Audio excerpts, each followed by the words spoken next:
Hello students, learn 24 academy में आपका स्वागत है। देखिए स्टूडेंट्स, आज है 1 दिसंबर। तो 1 दिसंबर का हम करंट अफेयर्स देखेंगे, जिसमें हम polity, history, environment, economy, science, techs, person and news से रिलेटेड खबरें देखते हैं, जो आपके एग्जाम पॉइंट ऑफ व्यू से बहुत ज़्यादा जरूरी है। तो आज ये बिना देरी करे स्टार्ट करते हैं आज का डेली न्यूज़ एनालिसिस। और यहाँ आप देख सकते हैं थंबनेल वाले आर्टिकल्स काफ़ी ज़्यादा इंपॉर्टेंट है, यहाँ से आपके एग्जाम में क्वेश्चन पूछा जा सकता है, तो इनको बिल्कुल भी स्किप ना करें। अब देखिए, जो पहला आर्टिकल है वो बात करता है कि हमारे इंडिया में 5 स्टेट्स के अंदर अभी इलेक्शन कंडक्ट कराए गए। तो यहाँ से आपकी ये नहीं पूछेगा कौन से स्टेट्स में इलेक्शन कंडक्ट कराए गए, आपसे ये पूछ सकता है मैच द फॉलोइंग में इनकी जो विधानसभा सीटें वो आ सकती हैं। जैसे मध्य प्रदेश में कितनी है, 230 विधानसभा सीटें।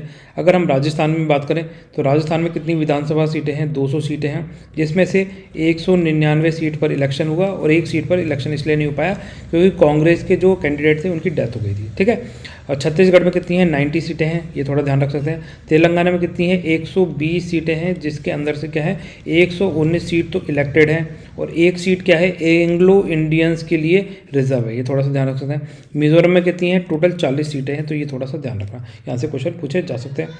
अब देखिए नेक्स्ट खबर है आपकी, चाइना में क्या है, अभी निमोनिया के केसेस बहुत ज़्यादा तेज़ी से फैल रहे हैं। तो वहाँ के जो हॉस्पिटल्स हैं उसमें बहुत सारे बच्चे जो निमोनिया के केसेस हैं वो एडमिट कराए जा रहे हैं। ठीक है। तो निमोनिया होता क्या है, निमोनिया में क्या होता है, ये एक लंग से रिलेटेड डिजीज़ है जो हमारे रेस्पिरेशन सिस्टम को अफेक्ट करती है। इसके अंदर क्या होता है, जो हमारी एल्वियोलीज हैं जिसका मेजर काम होता है ऑक्सीजन को अंदर लेना और कार्बन डाइऑक्साइड को बाहर छोड़ना। ठीक है। तो ये क्या करती हैं, जो हमारी ब्लड वेसल्स हैं वहाँ तक ऑक्सीजन को लेके जाती हैं और वहाँ ब्लड से वापस CO2 को रिलीज़ करती हैं, बाहर निकालती हैं। तो इसका ये एल्वियोलीज में क्या होता है, फ्लूइड मतलब लिक्विड भर जाता है, उसकी वजह से ये क्या करती है ऑक्सीजन का ट्रांसपोर्टेशन और ऑक्सीजन और कार्बन डाइऑक्साइड का जो प्रॉपर ट्रांसपोर्टेशन है वो नहीं कर पाते हैं। ठीक है। तो ये थोड़ा सा ध्यान रख सकते हैं। इसके अंदर क्या है, आपको बहुत ज़्यादा खांसी, कफ, ठीक है, रैपिड ब्रीथिंग, बहुत या सांस ऊपर नीचे हो सकती है। ठीक है। चेस्ट पेन देखने को मिल सकता है। तो ये कुछ इसके लक्षण है। इसका बचाव यही है कि आप हेल्दी खाना खाएं। ठीक है। और जो मॉइस्चर कंटेंट वाला एनवायरनमेंट होता है उससे थोड़ा सा दूर रहें। ठीक है। इसके अलावा आ जाइए नेक्स्ट खबर है यहाँ से JNU से। तो जवाहरलाल नेहरू नेशनल यूनिवर्सिटी जो है हमारी, तो इन्होंने इसमें क्या है अभी नया मोटो लॉन्च किया है। ठीक है। तो इस मोटो का मेजर ऑब्जेक्टिव यही है कि बच्चों को एजुकेट करना। ठीक है। तो क्या मोटो लेकर आए हैं, तमसो माँ ज्योतिर्गमय है। ठीक है। तो इसका सिंपल सा मतलब है lead us from darkness to light. ठीक है, हमें अंधेरे से उजाले की ओर लेके जाए। तो क्या मोटो लॉन्च किया है, तमसो माँ ज्योतिर्गमय। तो ये क्या है, ये बृहद्रा न्याय का उपनिषद है, तो उससे ये लिया गया है ना। संस्कृत की इसमें चैंट्स हैं, प्रेयर्स हैं, यहाँ थोड़ा सा ध्यान रख सकते हैं। जैसे कि असदो माँ सदगम्य, तमसो माँ ज्योतिर्गम्य, मृत्यो माँ अमृतम गम्य। तो इनके सिंपल से मतलब है, अगर हम बात करें तो देखो, तो असदो माँ सादगम्य का मतलब है lead us from ignorance to truth. ठीक है, हमें अज्ञान से ज्ञानता की तरफ लेके जाए। तमसो माँ ज्योतिर्गम्य, इसका मतलब lead us from darkness to light. और अगर हम मृत्योर माँ अमृतम गम्य की बात करें तो lead us from death to the deathlessness, मतलब हमें मृत्यु से अमृत्यु की तरफ लेके जाना। ठीक है, मृत्यु से अमृत्यु की तरफ लेके जाने की बात करता है। तो ये थोड़ा सा ध्यान रखते हैं। हालांकि जो इसका मोटो है वो मोटो बस इतना ही है, तो ये थोड़ा ध्यान रखें। तमसोमा ज्योतिर्गम्य किसका मोटो है, ये JNU का नया मोटो है, यहाँ से क्वेश्चन पूछा जा सकता है। इसके अलावा यहाँ पर खबर है, झारखंड के गवर्नर ने क्या है अभी चीटिंग से रिलेटेड एक बिल पास किया है। ठीक है। तो ये जो बिल क्या कंडक्ट करता है कि भाई अगर मान लीजिए कोई बंदा चीटिंग करते हुए पाया जाता है पहली बार, तो उसे 5 लाख रुपए की पेनल्टी प्लस 1 ईयर जेल, ठीक है, तक की टर्म की बात करता है। अगर मान लीजिए वही बंदा अगर दोबारा से पाया जाता है तो उसकी पेनल्टी 10 लाख रुपए बढ़ा दी जाएगी, 5 लाख ये नहीं, 5 लाख प्लस 3 ईयर्स जेल। ठीक है, जेल टर्म कितना कर दिया है, जेल 3 साल का कर दिया गया। और फिर भी अगर वो ऐसे बार बार संलिप्त पाया जाता है तो इस पर जो पेनल्टी का अमाउंट है 2 करोड़ टू 10 करोड़ रुपये तक हो सकता है। ठीक है, 2 करोड़ से लेकर 10 करोड़ रुपए तक उसकी पेनल्टी बढ़ाई जा सकती है। और साथ में उसे 10 साल से लेके लाइफ टाइम इम्प्रिजमेंट की बात करता है अगर कोई बंदा इस तरीके से चीटिंग के केसेस में पाया जाता है। परंतु देखो, यहाँ का विरोध होने का मेजर ऑब्जेक्टिव यह है कि जो इसमें ऐसी बात करी गई है कि इस एक्ट को रोलेट एक्ट की संज्ञा दी है। ठीक है, अपोजिशन पार्टी ने। तो क्यों दी है, क्योंकि रोलेट एक्ट का सिंपल सा मतलब क्या था, जब ब्रिटिश गवर्नमेंट के द्वारा ये रोलेट एक्ट लाया गया था जिसमें ये बात की गई थी किसी भी बंदे पर सिडिशन का चार्ज लगा के, देशद्रोह का चार्ज लगा के उसे क्या है जेल में डाला जा सकता है और उसको कोई ट्रायल का मौका भी नहीं दिया जाएगा, उस पर कोई केस नहीं चलाया जाएगा, ठीक है। 2 साल तक के लिए वो जेल में पड़ा रहेगा, फिर उसके बाद देखा जाएगा क्या करना है क्या नहीं करना है ना। तो यहाँ पर क्या है, इसमें भी क्या है, जो ये बिल है ये वाली प्रोविज़न करता है कि इसमें क्या है, कैंडिडेट्स FIR नहीं कर सकते, ठीक है। प्रिंट, इलेक्ट्रॉनिक, सोशल मीडिया से रिप्रेजेंटेटिव है ना, अगर कोई केस है, कोई मैटर है, ठीक है, अगर उनको लगता है उनकी आंसर शीट से रिलेटेड कोई मैटर है, एग्जामिनेशन में फॉल्ट हुआ है, तो वो क्या है, FIR नहीं कर पाएंगे। तो ये कहीं ना कहीं ये इंटरलिंक करता है रोलनेट एक्ट से, ये वाला एक्ट, ठीक है। तो इसीलिए इसका विरोध हो रहा है, ये थोड़ा ध्यान रखें। इसके अलावा जो उड़ीसा है, उड़ीसा में क्या है, जो स्कूल बोर्ड से एग्ज़ाम है वो क्या है, अब उनकी पूरी रिकॉर्डिंग की जाएगी, मॉनिटरिंग की जाएगी, ठीक है। जैसे क्या होगा, वहाँ की जो चीटिंग्स है वो रोकी जा सके, ठीक है। तो ये थोड़ा सा ध्यान रख सकते हैं। अजय, अब नेक्स्ट खबर है तेजस हेलीकॉप्टर से लेकर, तेजस हेलीकॉप्टर नहीं, तेजस फाइटर जेट्स हैं और प्रचंड हेलीकॉप्टर हैं, ठीक है। तो अभी क्या है, जो हमारे डिफेंस मिनिस्टर हैं राजनाथ सिंह, इन्होंने क्या करा है, इसका अप्रूवल दे दिया है इनके एक्विजिशन के लिए। अब जो हमारी आर्मी है उसके अंदर इसको इंक्लूड कर लिया जाएंगे। तो ये जो तेजस एयरक्राफ्ट है, इनको क्या है, MiG-21 फाइटर प्लेन्स को रिप्लेस करने के लिए 1984 में लाइट कॉम्बैट एयरक्राफ्ट के रूप में इनको डेवलप करने की बात की गई थी, ठीक है। ये जो तो उसी के तर्ज पर इनको डेवलप किया जाएगा। तो ये डिज़ाइन किसने किए हैं, एरोनॉटिक्स डेवलपमेंट एजेंसी के द्वारा इनको डिज़ाइन किया गया है। मैन्युफैक्चर की बात करते हैं तो हिंदुस्तान एरोनॉटिक्स लिमिटेड के द्वारा इनको मैन्युफैक्चर किया जा रहा है। अगर हम इसके फीचर्स की बात करें तो फीचर्स में है कि ये बहुत ज़्यादा हल्के हैं, लाइटेस्ट हैं, स्मॉलेस्ट हैं, देखने में बहुत छोटे हैं, सुपरसोनिक फाइटर एयरक्राफ्ट की क्लास के ये बनाए गए हैं, ये थोड़ा ध्यान रख सकते हैं। ये मल्टी रोल परफॉर्म करने में सक्षम है ना। इसके अलावा जो इनका डिज़ाइन है वो इस तरीके से बनाया गया है कि ये हवा से हवा में मार कर सकते हैं, हवा से सरफेस पे ये मार कर सकते हैं, ठीक है। प्रिसाइजन गाइडेड वेपन्स को ये अपने साथ कैरी करके ले जाने में सक्षम रहेंगे। इसके अलावा अगर इसमें जैसे फ्यूल ख़त्म हो जाता है हवा में, तो इसमें क्या है, हवा से हवा में ही इसमें फ्यूल भरने की कैपेसिटी बनाई गई है, ठीक है। तो ये क्या है, हवा में ही इसमें फ्यूल बढ़ता जाएगा। इस तरीके इसका डिज़ाइन बनाया गया है कि ये जो रडार से भी अपने आप को प्रोटेक्ट कर लेगा, ठीक है। सेल्फ प्रोटेक्टिंग सूट से ये लैस होगा।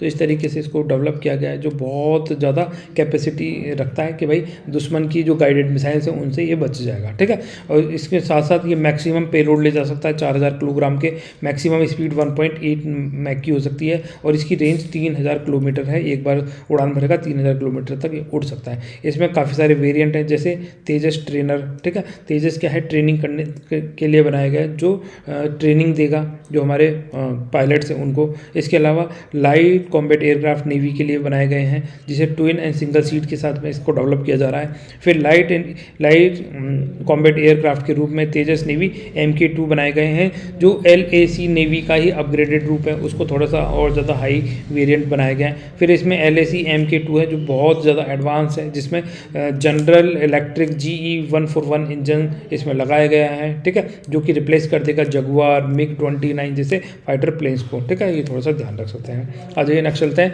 अब देखिए नेक्स्ट है प्रचंड। प्रचंड क्या है, हेलीकॉप्टर है। आप इसकी फ़ोटो देखेंगे तो आपको प्रचंड जैसा ही दिखाई देगा। तो इसको क्या है, हिंदुस्तान एरोनॉटिकल्स लिमिटेड ने ही इसको अभी डेवलपमेंट किया है। अगर हम इसकी बात करें तो ये डेजर्ट और माउंटेन्स एरियाज़ में अपनी उड़ान भर सकता है। अगर हम इसकी बात करें तो ये दिन रात उड़ सकता है, ठीक है। इसको इस तरीके से बनाया गया है, डे और नाइट ये अपनी उड़ान भर सकता है। तो ये थोड़ा सा ध्यान रख सकते हैं। इसके साथ साथ इसमें आप इधर देखेंगे साइड में नीचे की तरफ, तो इसमें क्या हम 20 mm नोज़ की गन्स लगाई गई हैं, 70 mm के रॉकेट्स लगाए गए हैं इसके अंदर, एंटी टैक गाइडेड मिसाइल्स इसके अंदर लगाई गई है। तो ये थोड़ा सा ध्यान रख सकते हैं, इसको काफ़ी ज़्यादा एडवांस बनाया गया है। साथ में ये highest among the attack helicopter in the world है, ठीक है।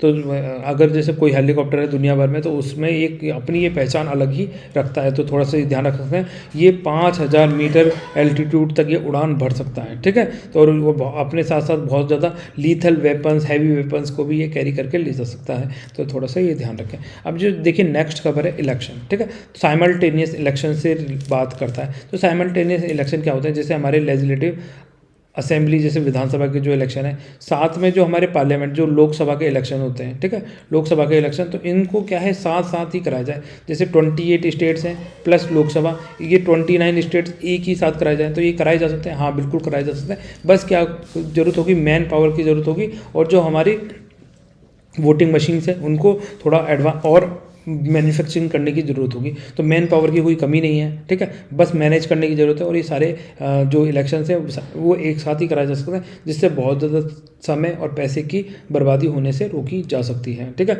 इससे इसके कुछ फ़ायदे भी हैं, कुछ नुकसान भी हैं। अगर जैसे मान लीजिए साइमल्टेनियस इलेक्शन कराते हैं, एक साथ सारे इलेक्शन कराते हैं लोकसभा राज्यसभाओं के, तो हमारे पूरे देश के अंदर सबसे बड़ा फ़ायदा तो यही होगा कि जो इलेक्शन है एक ही बार में कंडक्ट हो जाएंगे, ठीक है। जिस भी पार्टी को वोट देना है उस पार्टी को एक बार में वोट मिल जाएगा, और वो जो स्टेट में चुननी है वो स्टेट में चुन जाएगी, जो सेंटर में चुननी है वो सेंटर में चुन के आ जाएगी।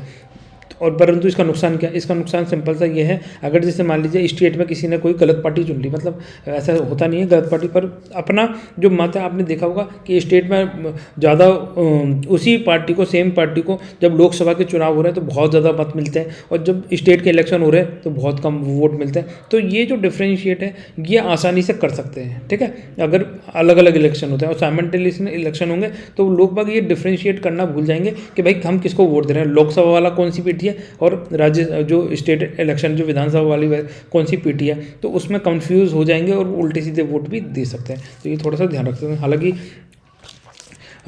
लोग बाग इतने पढ़े लिखे भी हैं, सक्षम भी हैं, जागरूक भी हैं, है ना, सारी चीज़ें कराई जा सकती हैं, पर फिर भी थोड़ा सा होच पोच रहता है, इलेक्शन का बर्डन रहता है, और जल्दी जल्दी वोट कास्ट करने के चक्कर में वो उल्टे सीधे वोट ना देते, तो ये कहीं भी एक नुकसान हो सकता है, ठीक है। तो हालांकि ये थोड़ा सा ध्यान रख सकते हैं। इसके साथ साथ अगर हम बात करें जो ये साइमल्टेनियस इलेक्शन कराएंगे तो इसमें क्या है, बहुत ज़्यादा मैन पावर के साथ साथ हाई रिसोर्सेज भी लगेगा, ठीक है, पैसा भी लगेगा, फिर इसको मॉनिटर करना बहुत ज़्यादा डिफिकल्ट हो जाएगा। अगर जैसे मान लीजिए इलेक्शन कमीशन जो ऊपर बैठा हुआ है, ठीक है, तो वो इतने सारे स्टेट्स के अंदर जब एक साथ इलेक्शन होगा तो वो कैसे इनको मॉनिटर करेगा, कैसे रूल रेगुलेशन बनाएगा। आपने देखा है कि चुनावों में बहुत ज़्यादा अनियमितताएँ भी आती हैं, ठीक है, कहीं दंगे भड़क जाते हैं, दो पार्टी आपस में लड़ जाती हैं, कोई मॉडल कोड ऑफ कंडक्ट का उल्लंघन करता है, तो उनको कंट्रोल करना थोड़ा सा डिफिकल्ट हो जाएगा। तो ये थोड़ा सा ध्यान रख सकते हैं। अब देखिए जो नेक्स्ट खबर है वो यहाँ से है तो जो यूपी गवर्नमेंट है उसने क्या करा है, कास्ट सेंसस कराने से मना कर दिया। ये कहते हैं मना कर दिया है कि भाई कास्ट सेंसस जो है इसके लिए अगर पार्लियामेंट कोई लॉ बनाती है तो ये कराए जा सकते हैं, हम नहीं करा रहे, ठीक है। तो अब क्या है, जैसे मान लीजिए जो सेंसस कराना, तो इसके ऊपर क्या कौन सा आर्टिकल्स है, तो हमारे जो इंडियन कॉन्स्टिट्यूशन का आर्टिकल 246 है वो ये बात करता है। देखो हमारी शेड्यूल क्या है 7th है, उसके अंदर क्या है 3 सब्जेक्ट की बात करी गई है। एक तो बात करी गई यूनियन लिस्ट, दूसरी बात करी गई कॉन्करेंट लिस्ट, ठीक है, और तीसरी बात करिए स्टेट लिस्ट। तो जो यूनियन लिस्ट का मतलब है कि यूनियन इस सब्जेक्ट पे लॉ बनाएगी, जो इसमें लॉ कानून लिख दिए गए। कॉन्करेंट लिस्ट में क्या होगा, यूनियन और स्टेट दोनों मिलकर कानून बना सकती है, और स्टेट लिस्ट में कानून जो बनाती है वो स्टेट गवर्नमेंट कानून बनाती है, ठीक है। तो इसके लिए आर्टिकल्स हैं। आर्टिकल 246 क्या कहता है, आर्टिकल 246 कहता है कि जो भी सब्जेक्ट हमारे शेड्यूल 7 के अंदर दे रखे हैं यूनियन लिस्ट के अंदर, उस पर कानून कौन बनाएगा, यूनियन बनाएगी, पार्लियामेंट बनाएगी, ठीक है। फिर आर्टिकल 246(2) क्या कहता है, 246(2) कहता है कि भाई जो शेड्यूल 7 के अंदर जो कॉन्करेंट लिस्ट दे रखी है, अगर उस पर कोई कानून बनाना है तो या तो उस पर यूनियन मतलब सेंट्रल गवर्नमेंट कानून बना सकती है, पार्लियामेंट बना सकती है, या फिर हमारी जो स्टेट असेंबली है वो कानून बना सकती हैं, ठीक है। फिर आर्टिकल 246(3) क्या पावर देता है, 246(3) पावर देता है स्टेट्स को कि वो जो स्टेट लिस्ट में जो मैटर्स दे रखे हैं उन पे कानून बनाने का हक किसका है, स्टेट का है, ठीक है। अगर 246(4), ठीक है, ये सबसे ज़्यादा इंपॉर्टेंट है। तो ये 246(4) क्या कहता है, अगर जैसे मान लीजिए स्टेट ने कोई कानून बनाया है और वो देश के इंटरेस्ट में है, ठीक है, हमारी जो सॉवरेनिटी है ना, देश के लोगों के हित में, जनता के हित में कोई कानून बनाना है, तो अगर पार्लियामेंट ने कोई कानून बना दिया, ठीक है, स्टेट ने मान लीजिए पहले से कोई कानून बना रखा है, अब पार्लियामेंट उसी सब्जेक्ट पर कानून बनाती है, तो वो पार्लियामेंट वाला कानून माना जाएगा, ठीक है। ये नहीं कि वो स्टेट वाला कानून रहेगा, स्टेट वाला कानून वहीं से खत्म हो जाएगा जब पार्लियामेंट उस सब्जेक्ट पर कानून बना देगी, या फिर दोनों ने किसी सब्जेक्ट पर कानून बनाया तो पार्लियामेंट के कानून को प्राथमिकता दी जाएगी। तो ये थोड़ा सा ध्यान रखना है। आर्टिकल 246 पावर देता है कि सेंट्रल के पास ज़्यादा पावर है, पार्लियामेंट के पास ज़्यादा पावर है कानून बनाने की, तो ये थोड़ा सा ध्यान रखें। ठीक है। अब देखिए नेक्स्ट है, ये जो हमारा इंडियन स्पेस रिसर्च ऑर्गेनाइजेशन है इसरो, ये क्या लॉन्च करेगा, एक्स रे पोलरीमीटर ये लॉन्च करेगा। ये कहाँ लगाए जाएंगे, लो अर्थ ऑर्बिट में लगाए जाएंगे। लो अर्थ ऑर्बिट की हम बात करें तो 650 किलोमीटर इसकी हाइट होती है, तो ये थोड़ा सा ध्यान रख सकते हैं। ये आगे चल के इसके बारे में हम काफ़ी डिटेल में पढ़ेंगे। तो ये क्या काम करेगा, जो एक्सरे हैं उनको डिटेक्ट, उनको पढ़ने का काम करेगा। तो ये इसरो के द्वारा इसको लॉन्च किया जाएगा। इसका अच्छे से नाम याद रख लें, एक्सरे पोलरीमीटर, ठीक है। अच्छा नेक्स्ट चलते हैं।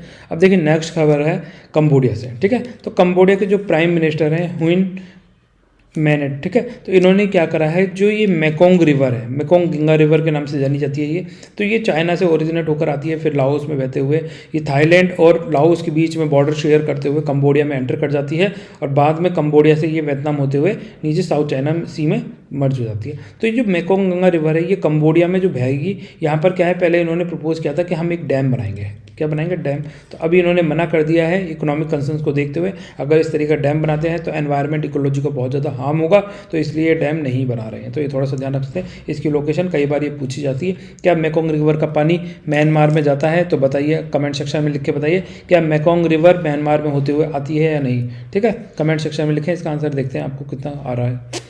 अब देखिए नेक्स्ट खबर है कोर सेक्टर से रिलेटेड। तो हमारे क्या है 8 मेजर कोर सेक्टर्स हैं, उसमें क्या है काफ़ी अच्छी ग्रोथ देखी गई। सबसे ज़्यादा अगर ग्रोथ देखी गई है तो इलेक्ट्रिसिटी में अभी देखी गई है। उसके बाद अगर बात करी जाए इलेक्ट्रिसिटी में वैसे कितनी ग्रोथ है, 20.3% की ग्रोथ देखी गई। इसके बाद कोल में 18.4% की ग्रोथ, फिर सीमेंट में 17.1% की ग्रोथ। तो इस तरीके से जो हमारे कोर सेक्टर ग्रो कर रहे हैं तो कहीं ना कहीं हमारी इकोनॉमी ग्रो करेगी, ठीक है। अगर हम बात करें सबसे ज़्यादा वेटेज हमारा इन कोर सेक्टर में से हमारी जो GDP है तो किसका है, रिफाइनरी प्रोडक्ट्स है, कितना 28.03% है। तो एक नंबर पर रिफाइनरी प्रोडक्ट्स याद कर लीजिए। दूसरे नंबर पर हम बात करें तो इलेक्ट्रिसिटी का है, इलेक्ट्रिसिटी कितना है 19.3% कंट्रीब्यूशन करती है। तीसरी की बात करी जाए तो स्टील की करता है 17.9%। तो ये 2-3 तो आप याद कर लीजिए, जो हमारी 8 कोर इंडस्ट्रीज़ हैं उनका किस तरीके से योगदान है हमारी GDP के अंदर, ठीक है। तो आज के लेक्चर में बस इतना ही।